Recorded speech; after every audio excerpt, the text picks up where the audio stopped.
I love that too, because like you're still a youngin', like you're Yeah, high school age at this yeah. point, but you don't really start writing songs until your college years. So like, what's happening musically for you? Are you writing the poems like your grandfather taught you, like that kind of thing? Like No, artistically, what are you doing at this time?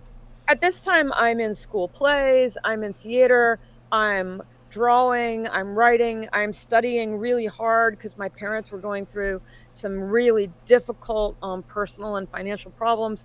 I knew they weren't going to be able to afford to send me to college. I knew all those things like that. And I desperately wanted to be the first woman in my family to go to college. My mom, it was like my mom's life goal is that her daughter was going to go to school and break this cycle of break the glass ceiling finally. I mean, I felt tremendous pressure to want to accomplish that. And so I don't really think that I felt the luxury of that I might actually pursue something creative until I had a whole lot of education under my belt to Hmm. where if the education didn't work, that I could go back and be a hedge fund manager. Right. Yeah.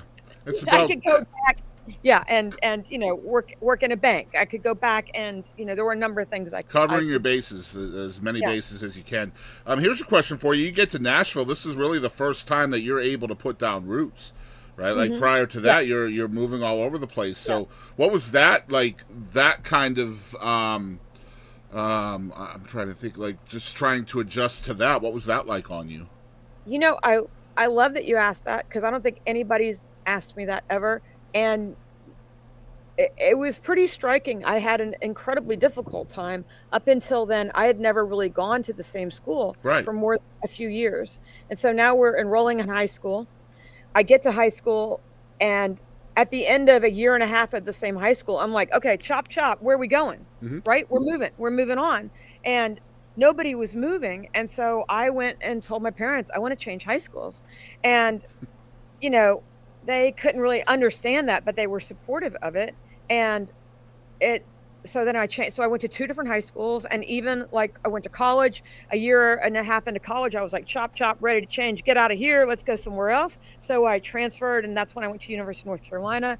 It was like I was so conditioned to Yeah. change, and at some point, something hit in me of like, "I can't keep this up. I've got to make roots." And what's a shame is that I don't have really a single friend before the age of 22. Yeah, I was gonna say that's gonna be the hardest thing, right? Because I was a military kid myself, so Yeah. I knew it was always a risk to create a relationship with somebody new wherever we were, Yeah. right? Because the chances And are that that was gonna go away at some point and completely, out of the blue, right? and also when you're a military kid or a person moving to a new town, each time you move, it's massive invention, Yep. right? Hmm. You pick what didn't work about you.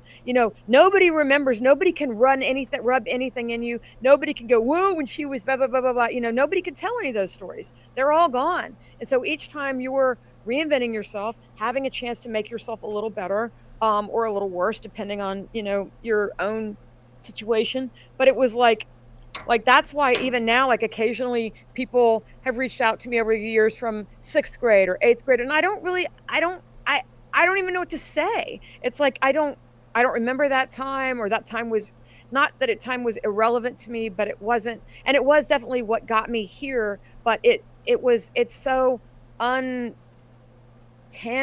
Yeah. and so unrelative to what is now, you Yeah. know?